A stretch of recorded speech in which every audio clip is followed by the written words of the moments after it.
ஸ்லாக்கி டும்மா.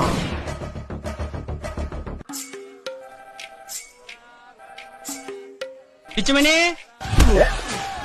வேணா வேணா வலிக்குது, அழுதுருவேன். ஏய், என்ன குறுகுறுன்னு பாக்குற? என்னடா உம்மா கொடுக்குற? இந்த கடைசி சந்தர்ப்பத்தை நழுவுறாரா? அப்படி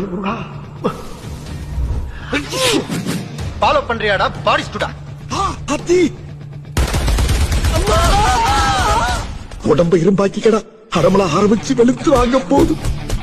எப்படி காப்பு விடாம அடிச்சுற? 24 hours later. பெரிய பெரிய ரவுடி எல்லாம் என்னை அடிச்சு அவன் கையால் ஒடிஞ்சு ஊரை விட்டு ஓடிட்டான். கடைசியா நீங்க வந்து என்னை அடிச்சு பெரிய ரவுடின்னு பேர் வாங்கலாம் பாக்குறீங்க. அங்க பாரு, ஸ்லாக்கி டும்முதான்.